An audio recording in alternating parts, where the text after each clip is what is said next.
avec près de 7 bases militaires sur son territoire, parmi lesquelles l'Allemagne, l'Italie, la France, la Chine ou encore le Japon, Djibouti est désormais un carrefour mondial.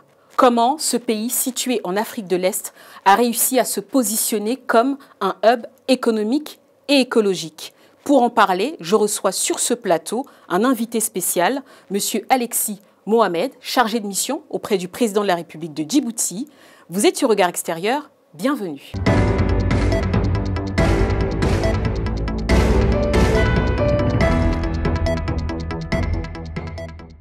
Bonjour à toutes et à tous, bienvenue sur Regard Extérieur pour cette émission consacrée à un pays dont on n'entend pas souvent parler, Djibouti. Djibouti est en effet devenu un carrefour commercial et stratégique. Pour en parler, je reçois un invité spécial, M.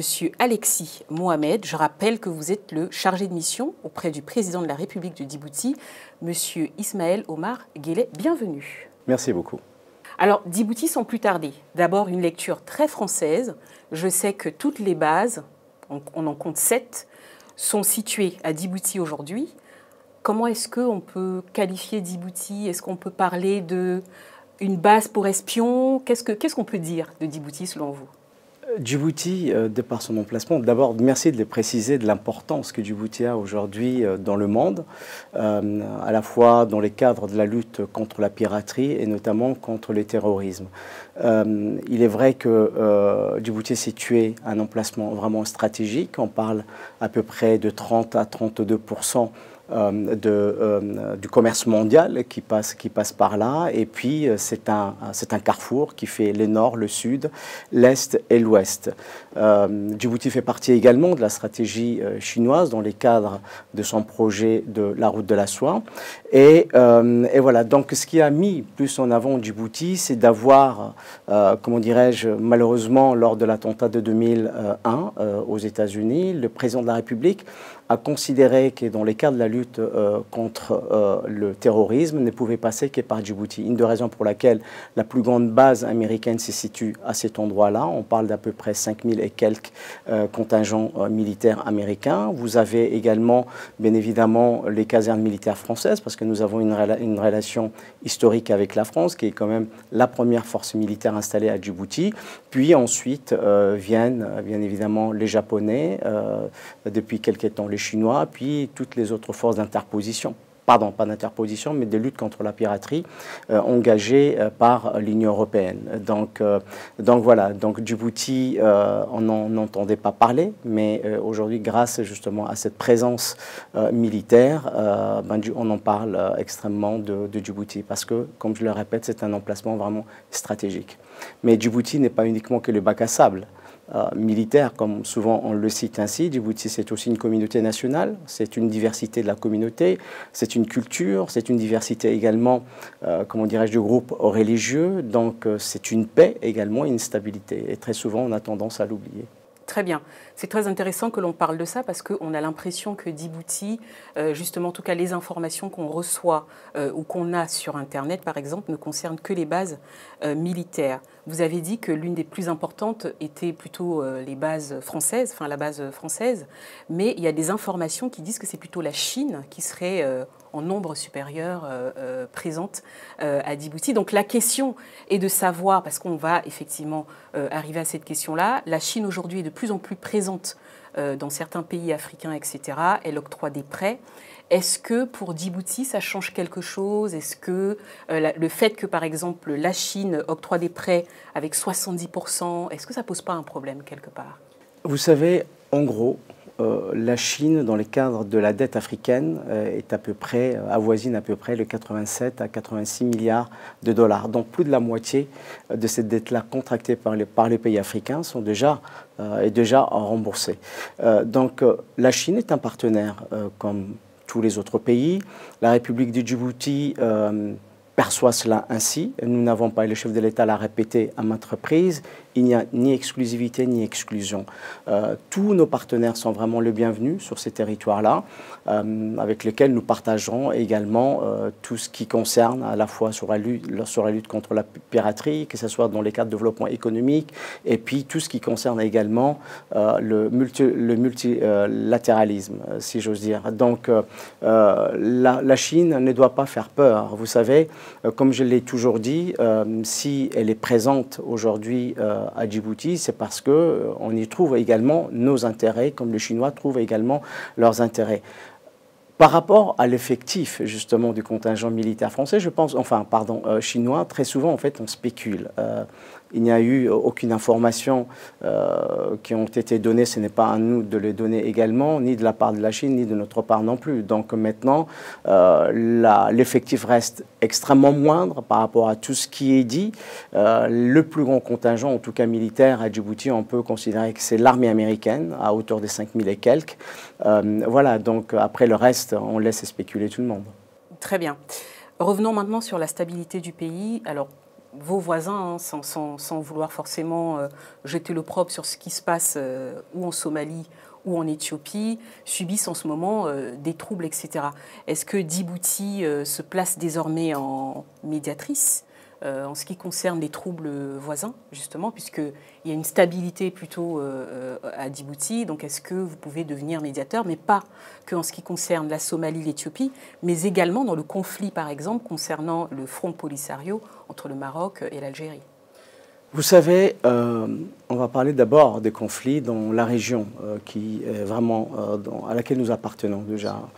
La République de Djibouti, vous savez, et notamment le chef de l'État n'a pas attendu qui que ce soit. Vous savez, dès par les efforts qu'il a fournis, il faut se rappeler que la République de Djibouti et la première initiative en tout cas qui a été lancée par le président de la République, c'est la conférence d'Arta. Bien avant même les Nations Unies. Donc la République de Djibouti a toujours été impliquée à travers les chefs de l'État dans le cadre de la stabilité et la paix dans la région. Les efforts continuent à se faire. Le président de la République engage même des contingents militaires dans les cadres de la stabilité régionale. Donc je pense qu'on est déjà vraiment très, très impliqué. Et je pense que Djibouti a ce rôle, aura toujours ce rôle à jouer, parce que le président de la République considère que le développement ne peut passer que par la stabilité et la paix dans cette région-là. C'est vrai qu'en ce moment, il y a un conflit quand même assez aigu entre un peuple frère, en tout cas, qui est les Tigrés et notamment l'Éthiopie. Il vient de tomber justement l'accord de Pretoria qui vient de se faire. Nous nous en réjouissons. Donc Djibouti est déjà dans son rôle et elle le sera toujours. Très bien. En ce qui concerne les conflits donc, en Afrique de l'Est, mais est-ce qu'on peut imaginer par exemple qu'il y a une crise en ce moment en République démocratique du Congo avec le Rwanda? Est-ce que c'est possible? Parce qu'il manque aujourd'hui sur le continent africain un leadership fort et puissant qui puisse justement faire asseoir toutes les parties. Vous savez, malheureusement, les crises sont diverses. Les conflits sont également divers. Aujourd'hui, nous voyons ce qui se passe en Europe. Et je pense que ce n'est que la petite partie que les Européens vivent. Je pense que de grandes crises pourraient, et je ne l'espère pas, mais en tout cas, pourraient en découler de cette situation, en tout cas ukrainienne, sur tous les plans, qu'ils soient économiques, politiques et autres.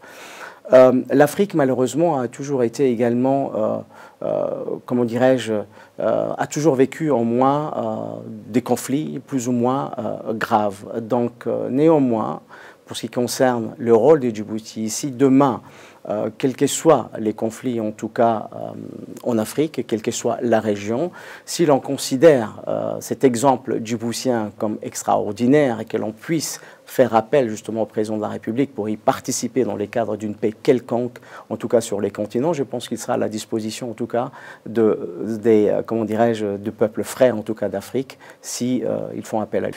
On va parler économie. On a vu, tous les pays ont été frappés par la pandémie de la Covid-19, mais Djibouti, en tout cas d'après le rapport de la Banque mondiale, s'en est très très bien sorti. D'ailleurs, depuis l'arrivée du président Guelleh au pouvoir, on dit bien que le secteur de l'économie a été redynamisé.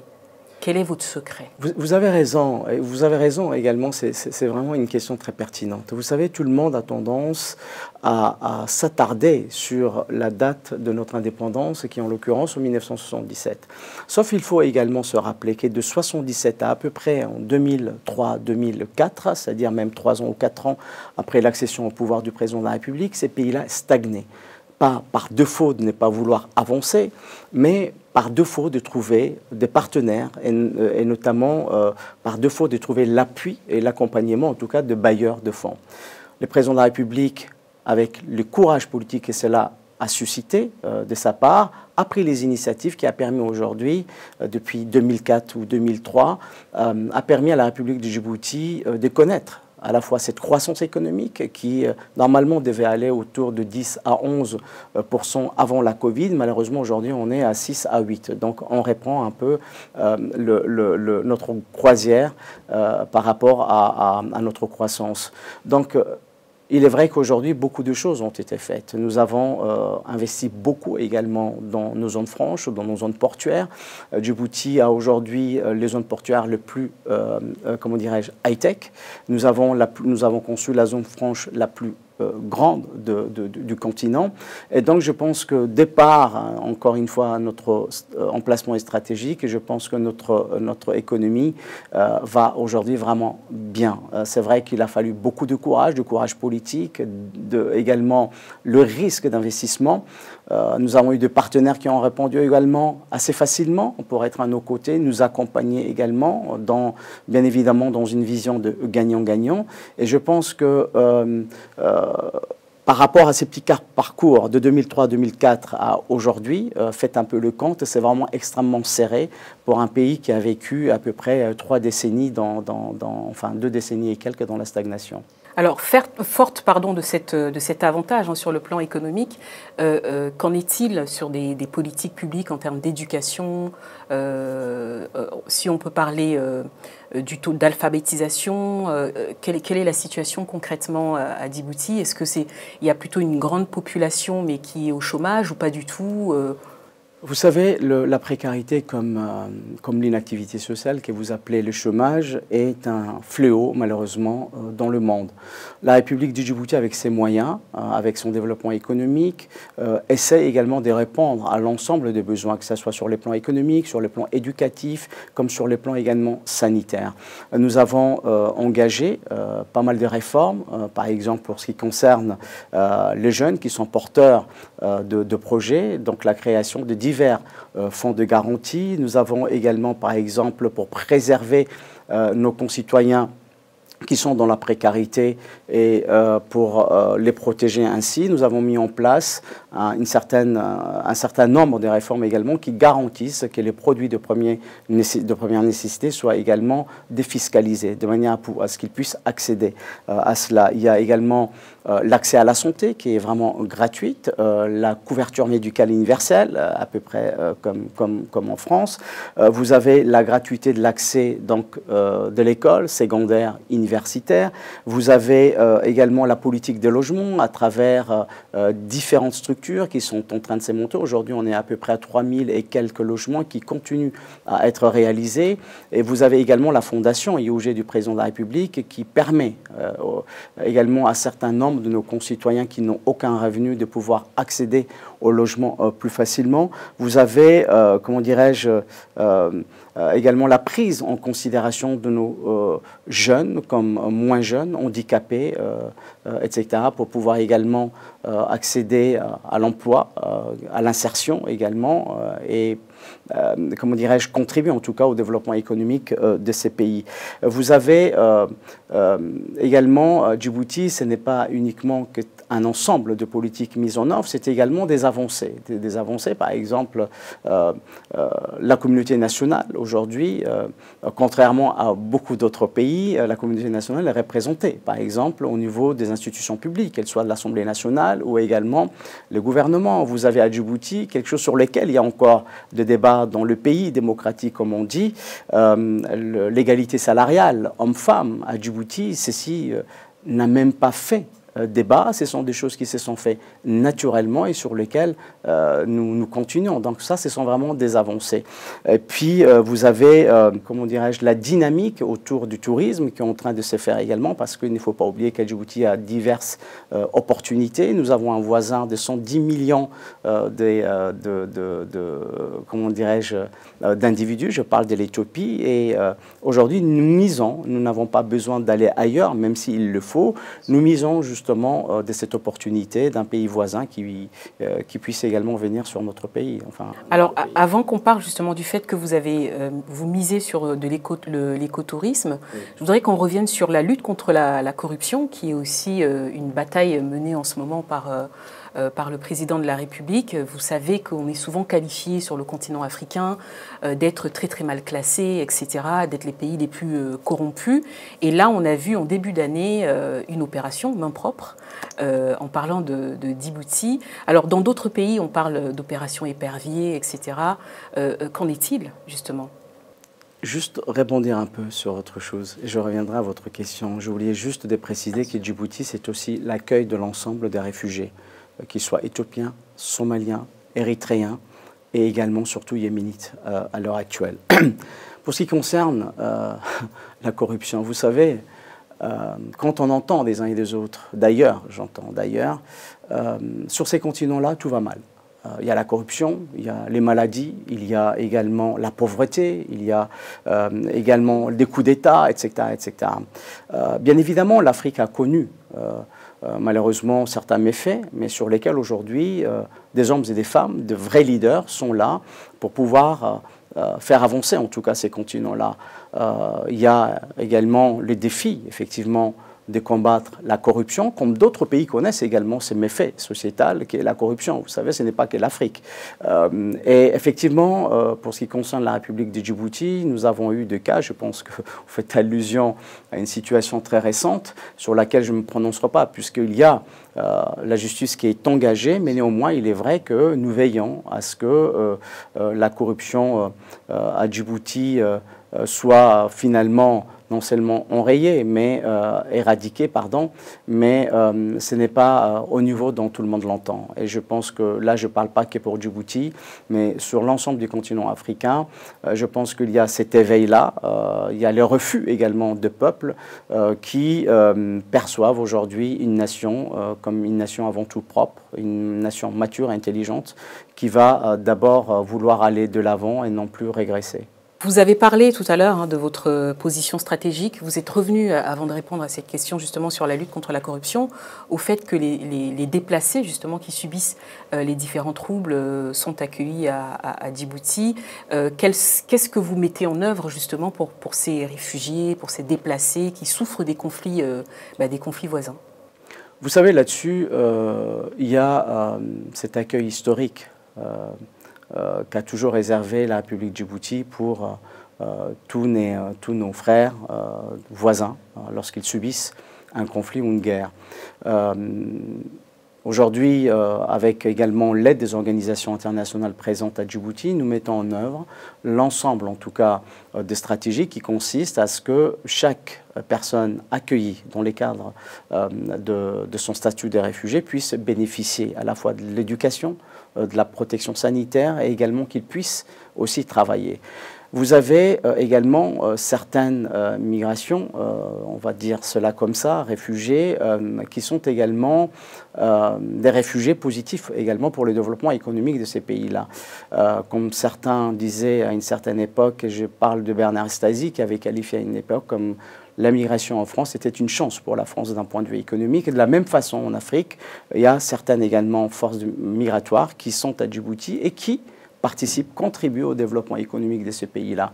Je pense que Djibouti joue son rôle à la fois sur le plan humanitaire, mais également sur le plan de l'insertion de ces gens-là que nous accueillons sur notre territoire. Alors, Un sujet, on l'a dit tout à l'heure, vous misez sur l'écotourisme, l'enjeu climatique, c'est le sujet du jour. D'ailleurs, je rappelle que dans quelques jours aura lieu la COP27 en Égypte. On le sait, je rappelle quand même le contexte de Djibouti.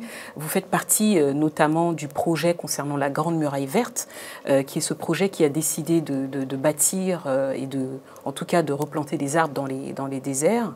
L'agriculture, qu'est-ce qu'on peut faire justement à Djibouti pour essayer en tout cas de pallier à ce problème de sécheresse? Sur le plan du tourisme, nous avons connu du moins un certain retard parce qu'il a fallu quand même donner des priorités, en tout cas par rapport à la politique générale du président de la République. Et d'abord, la priorité qui a été donnée, c'était celle de développer d'abord l'économie de ces pays-là.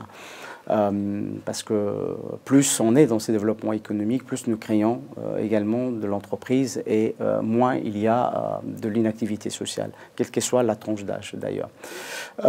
Donc nous sommes en train de développer le tourisme à Djibouti, mais pas le tourisme de masse, celui de qualité comme d'autres pays également font, comme le Maroc et ailleurs. Parce que c'est vrai, comme vous l'avez dit, Djibouti est assez pays, 23 000 km², ce qui n'est pas énorme. Nous avons certes des belles îles, nous avons des belles plages et nous sommes en train, avec l'ensemble en tout cas du ministère, il y a une synergie qui commence à s'engager pour élaborer les travaux et la stratégie qui conviendrait comment dirais-je, à réussir en tout cas une politique touristique. Pour ce qui concerne la Grande Muraille, effectivement, qui va de l'Est à l'Ouest, c'est quelque chose, à mon avis, qui va se faire bientôt, puisqu'il faut considérer que la période de 2 ans de la Covid a retardé beaucoup des projets allant également dans ces sens. Concernant l'agriculture, vous avez parfaitement raison. Et l'agriculture, c'est quelque chose qui me tient à cœur et qui tient également à cœur, surtout les présidents de la République. Parce que nous avons vu que la mondialisation était vraiment une utopie lors de la Covid-19. Nous avons vu que chaque pays, chaque nation raisonnait de façon très égoïste pour préserver et donner la priorité notamment à leur peuple, ce qui est tout à fait normal. Et de la même façon, aujourd'hui, nous avons pris beaucoup de recul. Il est vrai que nous avons une certaine dépendance de pays voisins comme l'Éthiopie, comme d'autres pays également. Pas mal de choses sont importées dans notre pays. Néanmoins, depuis maintenant quelques temps, le président de la République a engagé comment dirais-je, une politique de manière à encourager nos concitoyens à investir dans l'agriculture. Donc ça passe d'abord par l'attribution de quelques parcelles de terrain, de façon artisanale du moins, mais on s'est rendu compte du fait que nous avons une terre volcanique, donc qui dit terre volcanique dit terre extrêmement riche, que nous nous sommes rendus compte finalement qu'à Djibouti, il est possible de faire pousser tout, légumes comme fruits. Et donc cet élan, cette dynamique commence à prendre corps et le gouvernement commence à engager également des réformes agraires allant dans ces sens-là. Parce qu'il s'agit aujourd'hui, surtout pour nous préserver dans l'avenir en tout cas proche ou je ne sais pas. Il suffit juste d'un petit conflit également, ce que nous connaissons aujourd'hui, malheureusement a perturbé énormément les importations de l'Éthiopie vers Djibouti. Donc l'autosuffisance alimentaire est une priorité sur laquelle nous sommes engagés, sur laquelle le président de la République table, puisqu'il donne la priorité à cela. Alors, avant de répondre à la question essentielle de cette émission, c'était de savoir comment Djibouti compte devenir le futur hub économique et écologique. D'abord, j'aimerais qu'on revienne sur l'attaque du camp militaire du 7 octobre dernier. Ce qui est important aussi, je le rappelle, dans quelques mois auront lieu les élections législatives, le poids, n'est-ce pas, du législatif dans ce pays. Mais j'aimerais que vous nous expliquiez justement ce qui s'est passé. Tout le monde, effectivement, a regretté, la France a publié un communiqué, tout le monde a regretté le décès des soldats djiboutiens. Qu'est-ce qui s'est passé par la suite parce qu'il y a eu des mesures de prise? Écoutez, je voudrais d'abord, par rapport à cette situation-là, exprimer toutes mes condoléances aux familles et amis, en tout cas, de nos concitoyens qui ont trouvé la mort lors de cette attaque qu'on peut qualifier aujourd'hui de terrorisme, puisque ces groupes armés qui a sévi à ce moment-là et aujourd'hui qualifiés des terrorismes par décret présidentiel, et ce qui est tout à fait normal. Donc de la même façon que le président de la République rend hommage également à comment dirais-je, à l'ensemble en tout cas de nos armées pour leur volonté et leur courage de continuer à sécuriser ces pays, en tout cas ces territoires, et également à continuer à protéger non seulement nos concitoyens, mais aussi les invités sur notre territoire. Ce qui s'est passé est ni inoubliable ni pardonnable. Je pense qu'aujourd'hui, tout va être mis en œuvre pour retrouver ceux qui ont commis cela, ceux qui ont contribué de près ou de loin à cet acte inqualifiable et devront répondre devant la justice djiboutienne ou d'ailleurs, où qu'il soit. Donc ça, c'est déjà une chose. Et il est vrai que nous regrettons ce qui s'est passé et une forte pensée en tout cas à la famille et aux proches de tous ceux qui ont trouvé en tout cas la mort, mais également ceux qui ont été pris en otage dans les cadres de cette attaque-là. Pour ce qui concerne, puisque vous aviez eu une question, enfin plusieurs questions dans la même question. Oui, non, mais c'était l'Assemblée nationale s'est réunie justement en urgence suite à cet événement triste. Et c'était justement pour que les téléspectateurs comprennent ce qui s'est passé à la suite de cette attaque du camp militaire. Tout à fait. Je pense que tout ceci n'est pas anodin. En tout cas, l'unité nationale est là. La stabilité de notre pays est là, la paix entre les communautés est également là. Donc, quoi que certains veuillent faire, en tout cas, pour déstabiliser ces pays ou vouloir mettre à genoux la République, ben, rien ne passera. Il y aura zéro tolérance. Ceux-ci seront en tout cas reprimandés de façon beaucoup plus sévère. Ils devront répondre de leurs actes parce que ce qui a été commis n'est pas anodin. Comme je le disais, ceci n'est ni inoubliable ni pardonnable. Vouloir infléchir par ces genres d'actes la République, c'est quelque chose qui ne passera pas. Si certains ont considéré vouloir atteindre l'unité de ces pays ou à vouloir faire en tout cas de la politique de cette façon-là, ben, aucune nation n'est prête en tout cas à l'accepter, ni la République de Djibouti, ni aucune autre nation. Très bien. Alors, pour revenir à peu près à ce que nous avions dit depuis le début de cet échange, on a parlé de la situation géographique, on a parlé du pays, de l'économie, on a également parlé des enjeux climatiques, mais également de toutes les politiques qui avaient été mises en place concernant les enjeux climatiques. Est-ce qu'aujourd'hui, si vous deviez parler de Djibouti, présenter Djibouti à des investisseurs partout, est-ce que vous pourrez dire que vous êtes le prochain hub économique et écologique ? Nous sommes déjà un hub logistique. Il est vrai que nous avons misé beaucoup sur la transformation de nos ports, les rendre vraiment high-tech de manière à pouvoir répondre en tout cas aux navires actuels. Nous avons, comme je le disais tout à l'heure, la plus grande zone franche continentale. Et Djibouti mise également sur la diversification de son économie, à la fois sur les tourismes, mais également il faut, si je prends un peu ce qui a été acté pour Djibouti, c'est-à-dire la reconnaissance comme l'emplacement, comment dirais-je, par excellence, par Smart Africa. Djibouti mise aujourd'hui, comment dirais-je, dans ces secteurs-là des données, parce que nous avons à peu près 14 câbles qui passent par là, de câbles sous-marins j'entends. Et je pense que le choix n'était pas anodin non plus. Donc faire de Djibouti le hub de la rétention des données africaines, c'est à la fois permettre à ne plus envoyer ces données-là en dehors du continent, les préserver sur les continents, mais également ça garantit la souveraineté du continent africain. Donc Djibouti qui va permettre cette garantie est vraiment quelque chose d'énorme.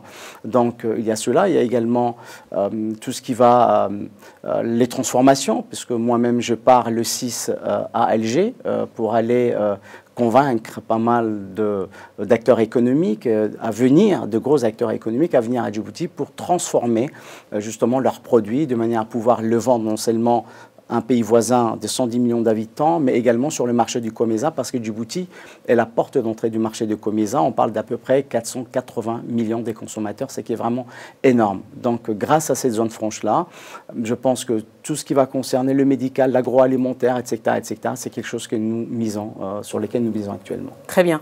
Une dernière question juste pour finir. On sait que dans quelques mois auront lieu les élections législatives. Comment ces élections se préparent ?